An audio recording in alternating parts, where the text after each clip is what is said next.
Okay, this is our study study guide for chapter 13, trigonometric functions. So I'm going to continue forward. And if you have any questions, write down the time or email me or come see me in the morning before your test. Okay, so to start off with, sketch each angle in standard position.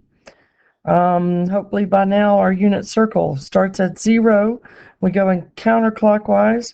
So 140 would be just a little bit past halfway, which is not what that looked like. Let's try that again. There we go. And what is important about it is not only estimating where it is, you must start at the positive x-axis and show me a direction arrow, and then we label it as 140 degrees. Okay, on to number 2. This time it says negative 290. So again, if we start at 0, we got 90, 180, 270, a little bit more is 290. And the easiest way for you to remember that is that it just always will flip over the x-axis. So if I went a little bit past 270, then that's what that's going to look like. That was kind of bad. Let's try it one more time. Going straight up. Okay, again, has to start at the positive x-axis, but a negative angle goes in a clockwise directions. So you have to draw the direction arrow. It does not matter where on this positive x-axis you draw this arc, but you got to draw it starting there and ending on the terminal side. So this is negative 290 degrees. And I just noticed that somehow, somewhere, this one got erased. So this is 140 degrees. Okay, moving on. Give an angle between 0 and 360 that is coterminal with each angle. Okay, so when you see coterminal, you need to think you're going to add or subtract 360 or 2 pi, if that's what it was, to the angle to get the requirements that are given to you in the problem. So if I'm trying to get between 0 and 360, I'm going to subtract 360. And when I subtract 360, I'm going to get 640. And I'm running out of room, so I'm going to write 640 up here. That is not in between 0 and 360, so I'm going to subtract 360 again. And when I do, I'm going to get 280 degrees. Now this one happens to start off with negative, so I'm not going to subtract. I could subtract if I needed another negative angle that was coterminal. I am going to add 360, and adding 360, I'm going to put that up there. So when you do and subtract those numbers, you're going to get 312 degrees. Okay, convert each degree measure to radians and each radian measure to degrees. So if I'm starting off in degrees, I want to get rid of degrees, so they're going to go on the bottom, and that means pi is going to go on the top, because pi is equal to 180 degrees. So my degrees cancel, and I have a 0 on the top and bottom, and that leaves me with 5 pi over 18. Okay, next I have, actually if you notice we can go on down, that's another degree one, so I'm going to multiply by pi over 180. And this time when I cancel my 0 and my degrees, I have 8 over 18. And you need to recognize that 8 and 18 are both divisible by 2. And that gives you 4 pi over 9.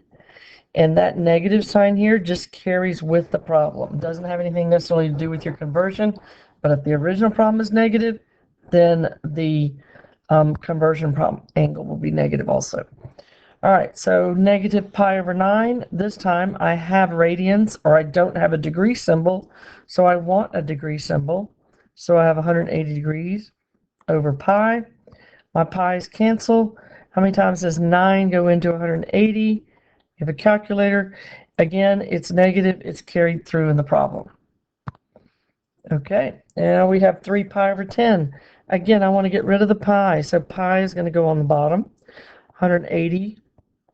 Actually, I should really say it doesn't matter about the pi. What matters is I want degrees, so degrees are on top. My pi's cancel. I have a 0 on the top and the bottom. 3 times 18 is 54 degrees. All right, find the length of S to the nearest tenth. So what you have to remember is S equals r theta, where r is the radius of your circle and theta is your angle in radians. So S equals 9 inches, make sure to keep that label in there, times 11 pi over 6. Now, if you want to multiply those out, I have a tendency not to do that. So I'm going to divide top and bottom by 3, but you can, actually I'll do that because that's probably what y'all will do. So yes, that equals 99 pi over 6, but you would put that in a calculator because it said round to the nearest tenth. And when you put that in your calculator, it's going to give you 51.81. All right, so the 10th place is one place after the decimal, so that's going to be 51.8 inches. All right, let me pause real quick.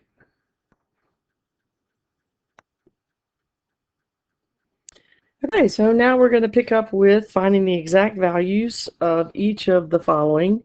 So remember, exact values, I am, where am I? Nope, not there. My bad.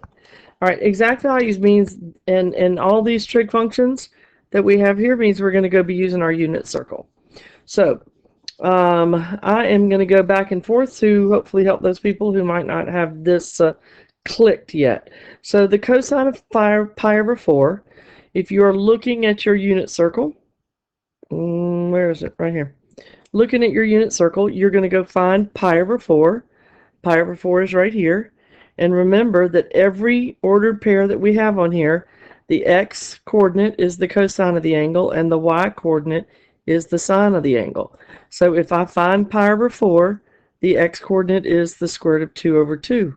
So the cosine of pi over 4 is the square root of 2 over 2. Okay, so the sine of negative pi over 3. So I'm going to go back to my unit circle. Pi over 3 is up here, but it had a negative in front of it. So the sine of negative, when I have a negative angle, I find the positive, and then I'm going to flip it over the x-axis, find that family in after I flip it. So this is negative pi over 3. So my coordinates are 1/2, comma, negative square root of 3 over 2. So I'm going to write this up here. So this is 1/2, comma, negative square root of 3 over 2. So the sine is the y coordinate, so it is going to be the negative square root of 3 over 2. All right, tangent of 3 pi over 4. I don't know why I did that. My bad, y'all. Tangent of 3 pi over 4. So 3 pi over 4 is over here. Now, we wrote the tangent values. If you did not write the tangent values or you don't have them written, remember that tangent is y over x. So y over x, and we talked about how all of the denominators are the same when you have that fraction. So you can just put the top over the top. So that's the square root of 2 over the negative square root of 2, which is going to be negative 1.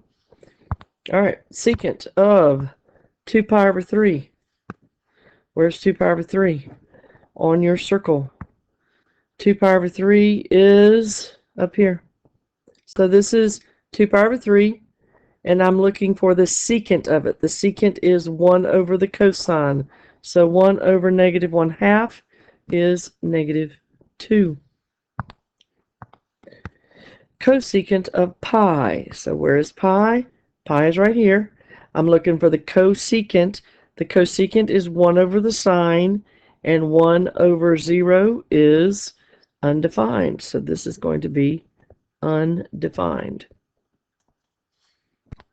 Okay. Then I'm going to the cotangent of pi over 2. Where's pi over 2? Pi over 2 is right here. Cotangent. Now, if tangent is y over x, then cotangent is x over y, because 1 over a fraction means you flip it. Okay, so y over x is undefined. X over y is 0 over 1, and 0 over 1 is 0. Tangent of 7 pi over 4. 7 pi over 4 is down here. The tangent is y over x. So the negative square root of 2 over the square root of 2 is negative 1. So the tangent of 7 pi over 4 is negative 1. Sine of 13 pi. Okay? If you didn't write even and odd, then you're going to have to remember to count. This is 0 pi, this is 1 pi, 2 pi, 3 pi, 4 pi, 5 pi, so forth and so on. So any odd numbered pi is going to be on the left side. And if I'm looking for the sine of it, the sine of 0 is, the y coordinate is 0. So the sine of 13 pi is 0. All right, cosine of negative 5 pi over 4. So I'm going to find positive 5 pi over 4, and then I'm going to flip it up. And so it's going to end up here. It's asking me for the cosine, and the cosine is the x-coordinate. So the answer is negative square root of 2 over 2. All right, cosecant of 5 pi over 6. 5 pi over 6 is right here. Cosecant is 1 over the sine. The sine is the y-coordinate. So 1 over 1/2 is 2. All right, next I have the secant of negative 7 pi over 2. So you got two choices. You can either convert that to an improper fraction, or you might find it just as easy to say this is 0, 1 pi over 2, 2 pi over 2, 3 pi over 2, 4 pi over 2, 5 pi over 2, 6 pi over 2, 7 pi over 2. So it's asking me for the secant of negative 7 pi over 2. So that means that I got to flip it up because it's negative. Secant is 1 over the cosine, and 1 over 0 is undefined. So this answer is undefined. All right, and then last but not least, we have the cotangent of 4 pi over 3. 4 pi over 3 is down here. Cotangent is x over y. So that's negative 1 over the negative square root of 3. And I know I can't leave a radical on the bottom, so when I rationalize that, it becomes the square root of 3 over 3. And we're good. All right, let's go talk about equations from information. We haven't gotten to the graphing yet. Well, it don't want me to go there. Okay. So write the equation of a cosine function with where a is less than 0 and the amplitude is 5 and the period is 0.75 pi. So cosine function, y equals a is negative and the amplitude is 5 and it's the cosine function. Now, most importantly, that is not b. That is equal to the period of the function, which is 2 pi over b. Now, it's a decimal here. If you can remember that 0.75 is 3/4, that would be an easier way to solve that. So you can divide both sides by pi, and then when you cross multiply, that gives you 8 is equal to 3b. Divide both sides by 3. So b equals 8 over 3. So we have 8 over 3 times, I don't care if you use x or theta, we can use x. Okay, and then we have the sine function with a is greater than 0 and an amplitude of 1.5. So I can start off and say 1.5 times the sine, and my period of 6 pi again is equal to 2 pi over b. Again, I can cancel out my pi's on both sides. When I cross multiply, I get 6b equals 2. Divide both sides by 6, and b equals 2 over 6, which simplifies to 1 over 3. So that's 1 over 3x, or 1/3 x. Okay, the next one, a little bit different because they give us a function and they say that it's shifted pi units to the right. And if it's going to the right, then that's my h. And that means that that's horizontal. So it's going to be inside the parentheses with the x. And I wrote h instead of pi, sine of x minus pi.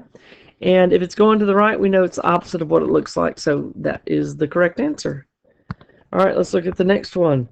y equals the cosine of x is shifted down. Down is my vertical movement.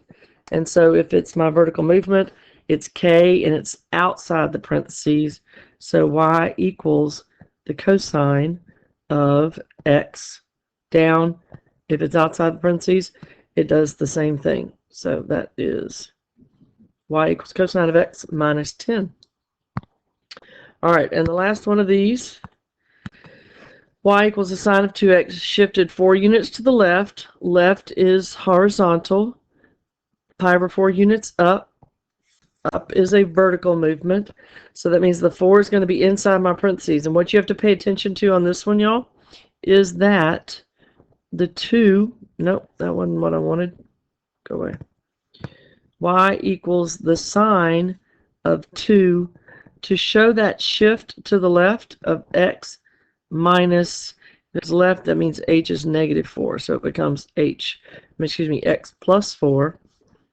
And then up is plus pi over 4. So it's very important. Oh, go back. Thank you. It's very important to remember that that 2 is not inside the parentheses. If this is your true phase shift, it has to be inside the parentheses with x, and the coefficient of x has to be on the outside. So that's the one thing that trips people up sometimes. All right, let's go graph. I said next page. There we go. All right, so graph 2 cycles of the following function. Be sure to label each axis and asymptotes. I'm okay if you label every other one like we have been doing in class. So we have, first and foremost, every time you graph something, first two things you really need to know are your period and your amplitude. So the period of my sine function is 2 pi over b, and b is the coefficient of theta. So this is 2 pi over 4, which becomes pi over 2. A is the number in front of the trig function. So I have my axes. I'm not moving it up and down, so I'm just going to put my axes here and here. And what we've talked about is we go out four tick marks, 1, 2, 3, 4, and we label it whatever our period is. And then halfway. So if you have any trouble doing halfway, y'all, multiply it by 1/2, just like we do with our tangent asymptotes. So pi over 2 times 1/2 is pi over 4. Now, the thing that might help you with that, pi over 4, is if you know that's pi over 2, look at your unit circle sometimes, y'all. Those are divided for you already. So if I go back to it really quick, pi over 2 is up here. Halfway is pi over 4.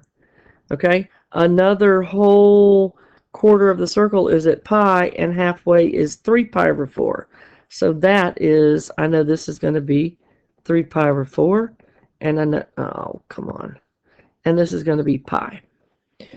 Okay, but more importantly, I got my period is 4 tick marks. I'm going to go all the way up to here. That will be my 3 and -3, but if you want to label this one 3, you can do that.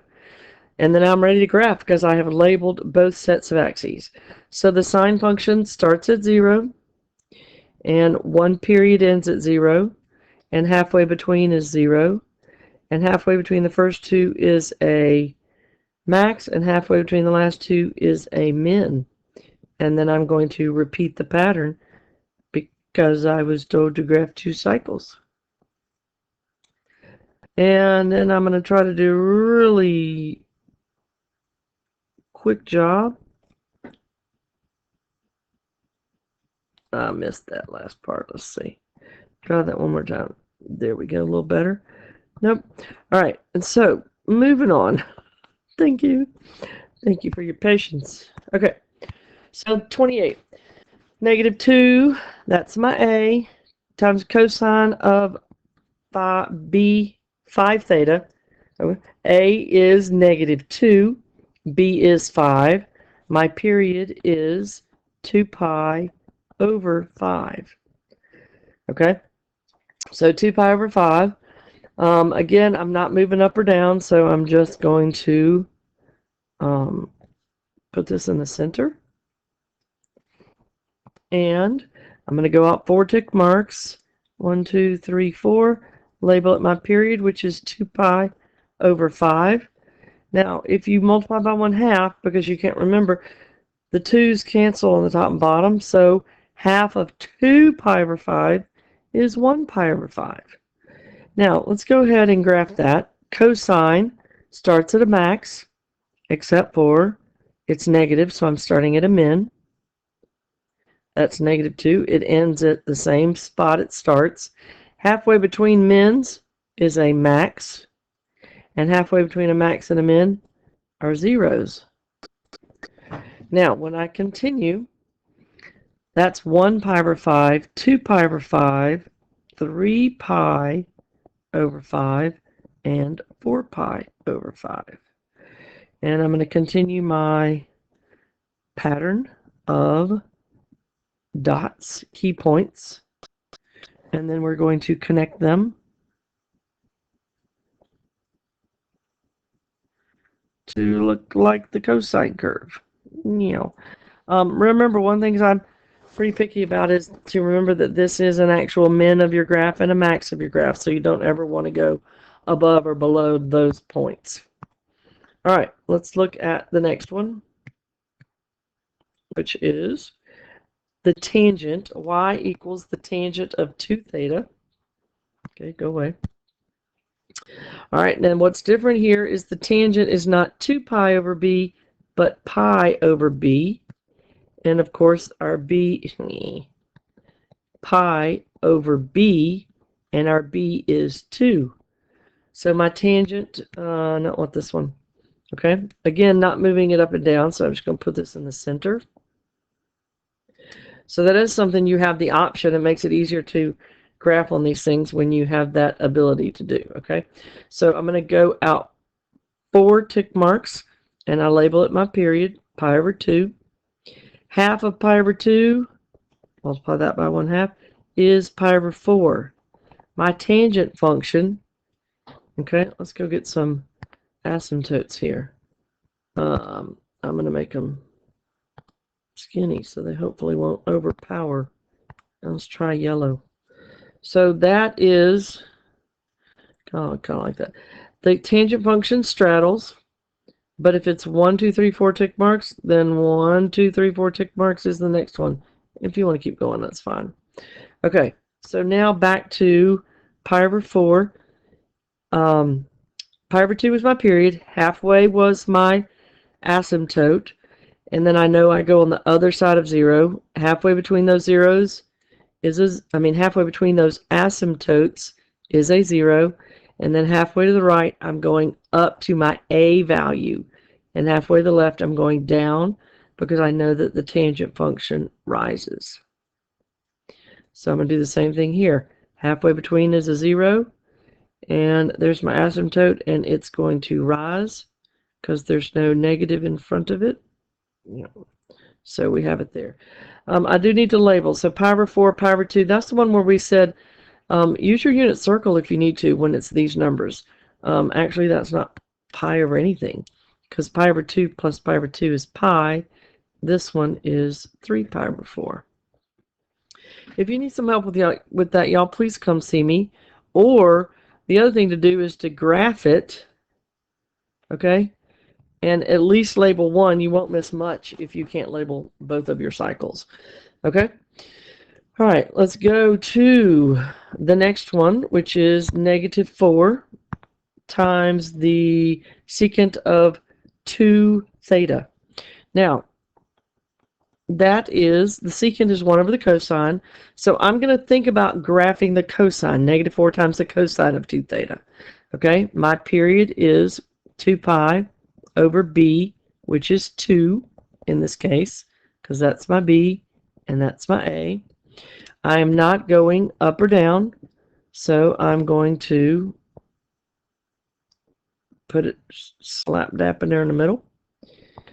And I know that my period is pi, so 1, 2, 3, 4 is pi. Half of pi is pi over 2. Okay, I've labeled that. This one, 4 is too high up on the graph, so I'm going to make 4 and -4 right here. Okay, again, you can make it wherever you want to, but your scale has to be divided evenly. Okay, scaled properly. Okay, cosine starts at a max, but I have a negative here, so I'm starting at a min. So all I'm doing is putting my key point. Starts at a min, ends at a min. Halfway between the mins is a max, and halfway between the max and min are zeros. Now, what I've told you is when you get there and you notice that, hopefully before you connect those dots, you look at it and go, oh, it's the secant function, and the secant function is 1 over the cosine, and that means I need to draw asymptotes. I don't know if I have to do this again. I do. Wait. That's pain. Let's go here. Okay. All right. So my asymptotes are here and here.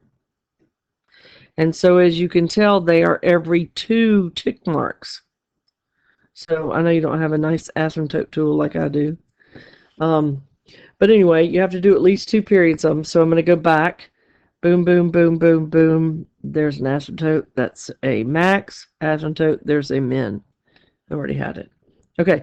And so everything that's not an asymptote, you have an asymptote where you have zeros, and the other dots, you're going to have those parabolas going away from your midline. Please don't draw towards your midline. Always draw away. So this right here completes 2 cycles. So you could stop there if you want to. I had it, so I just kept on going.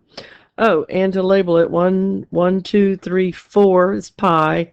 Another 4 would be 2 pi. And halfway between that, again, look at your unit circle. It's divided evenly for you, so it can help you label everything that we're going to be labeling.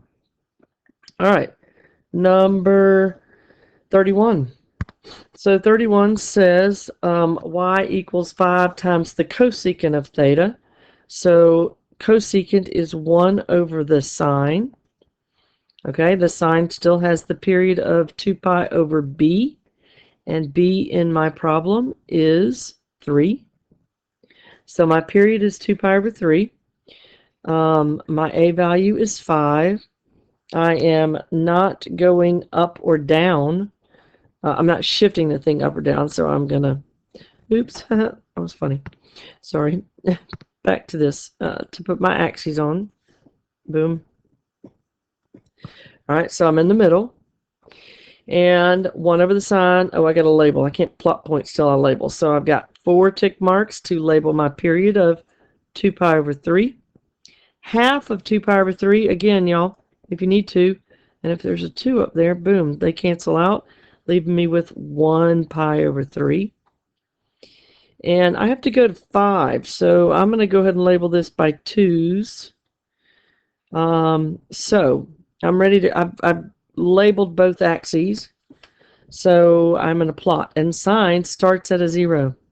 Starts at a 0, ends at a 0. Halfway between is a 0. Halfway between the first 2 is a max. 2, 4, 5 is right here. And halfway between the last 2 is a min. And there's my negative 5. So if I continue again, ends at a 0, halfway between is a 0, halfway between the first 2 is a max, halfway between the last 2 is a min. And so, what do I do where I have zeros? Where I have zeros, I'm going to go put in, I'll make that kind of, I'm going to put in asymptotes everywhere I have a 0. So that's an asymptote. And again, you should be able to see this pattern that we have one every 2 tick marks. It goes there, and it goes here. That was a bad one. Let's try that one again. Missed. Okay, so now I'm ready to draw, and I find those points, and I'm going to go away from my midline. So this is going to go like that, and this one is going to go down, and that one will go down. And of course, it does alternate. So that means this one's going to go up if you were to continue. You don't have to. You only have to do 2 cycles. But sometimes it just kind of helps, and I think furthers your understanding if you can do more. Okay.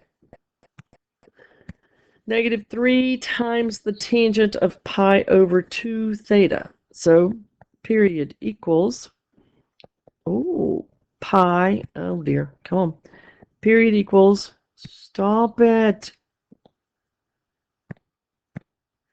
There we go. Okay, and I have a strange object here, so let me go see if I can get rid of that thing. There we go. All right, so back to period is pi over b. This is my b.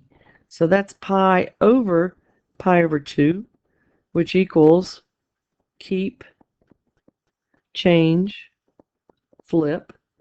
My pi's cancel, leaving me with 2. So some people like those are kind of real numbers that people have easier time finding half of. So 1, 2, 3, 4 is 2. Half of 2 is 1. So 1, 2, 3, 4. And I have to go to 3 and negative 3. So we can go all the way up. 3. And actually, I don't want to do that because I don't want to stretch that thing out. So I'm going to make 3 here and here. Okay?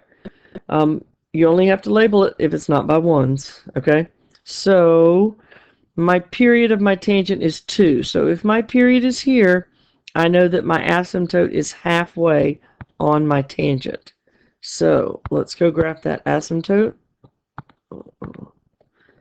And come on. Period is 2, asymptote is here. There, it did it again. And it straddles. That's hilarious. So they're 4 tick marks apart. So the next one is here. And the last one is here. Okay? And what does it do halfway between an asymptote? This thing has a 0. And now the tangent function normally rises, but there's a negative in front. So instead of right and up, I'm going to go right and down, and it's going to end up falling. So I'm going to have that point, and it's going to be falling. So halfway between.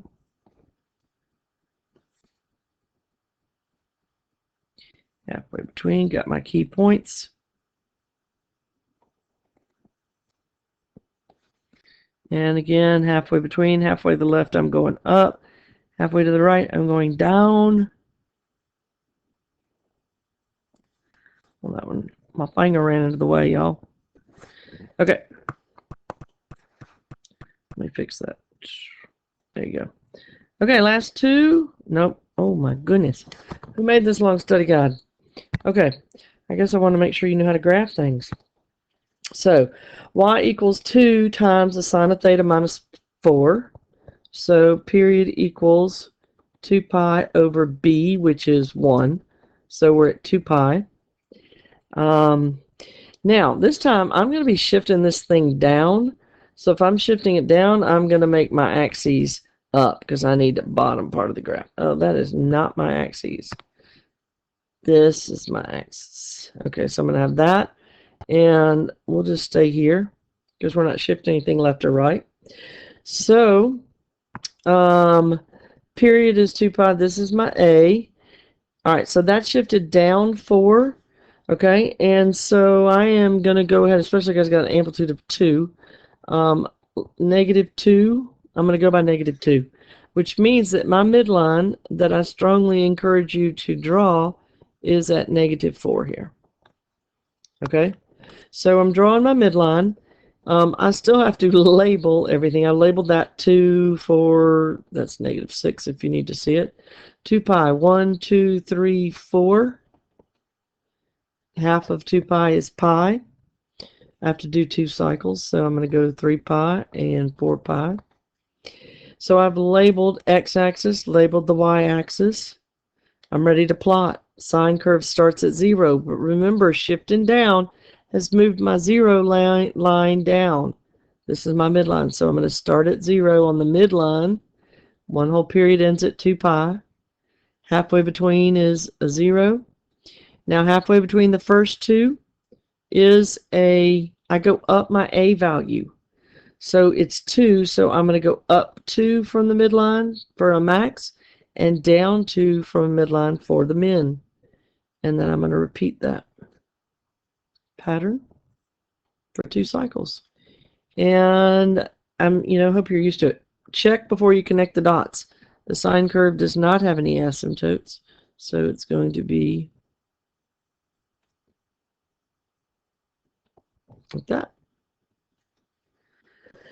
Okay, on the home stretch. Kind of, sort of. Anyway, all right, so period, here's my B, because anything in front of that theta. So period equals 2, go away. Period, sorry. Period equals 2, stop. 2 pi over B, which is pi over 2. So that's 2 pi over 1. Okay, he's not being nice now. 2 pi over 1 times 2 over pi. And so this time my period is 4. Okay, so my period is 4. I'm shifting up 1, so when I do my axes, I'm going to move it down just a little bit. Was a little too far down.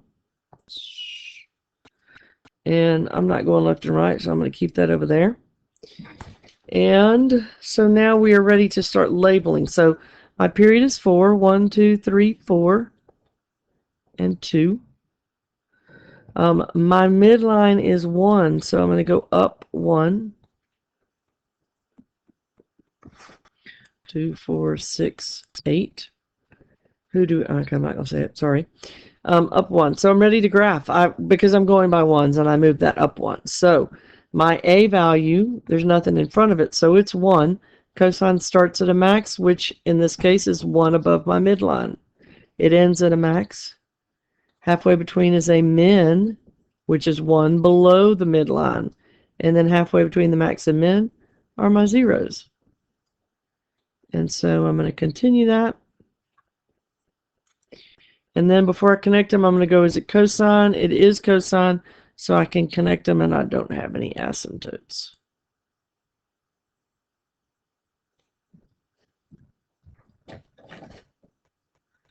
Here we go.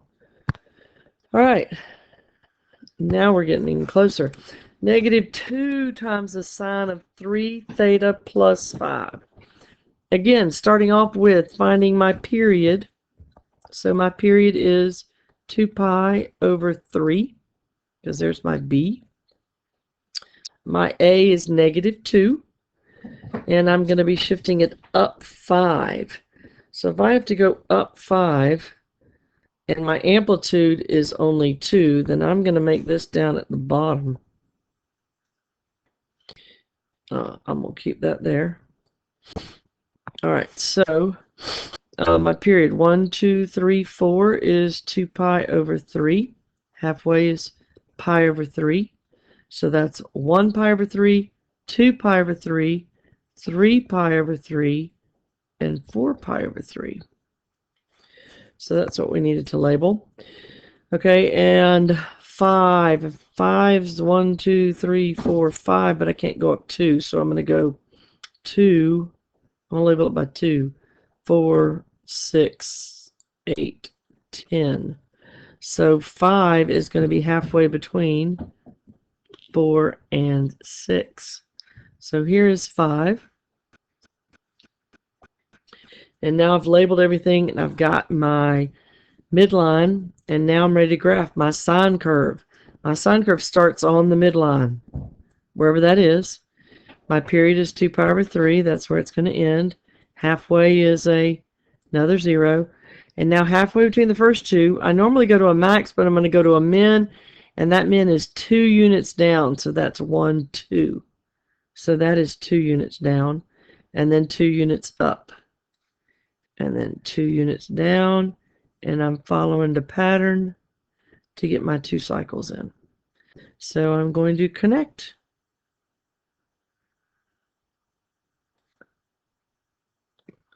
I kind of missed that. Yeah, I don't like that. Sorry, guys.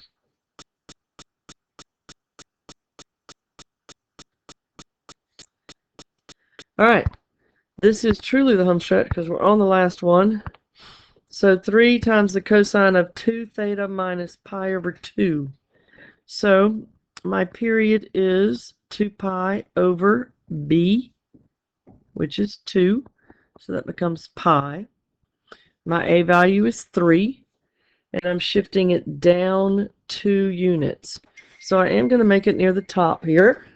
And I am going to start right here with my axes. It's the last problem, y'all, so just hang on with me, okay? And so I'm going to now label my axes. So I have 1, 2, 3, 4 is pi. Half is pi over 2.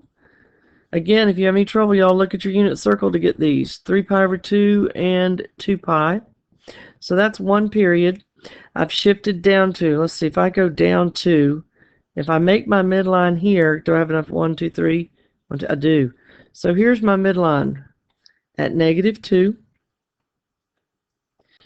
And I've labeled that by 1. So I'm going to go cosine function starts at a max. So I'm going to start up here at the top, which is 3 units above my midline. The end of a period is at a max. Halfway between my max and min is a min. Halfway between my maxes is a min, which is 3 units below my midline. And halfway between a max and min is a 0, which is on the midline. And then I'm going to continue that pattern for 1 more cycle so I can follow directions. And then I'm going to connect to the best of my ability. So, thank you for paying attention. If you have any questions, please don't hesitate to email me or come see me. Thank you very much.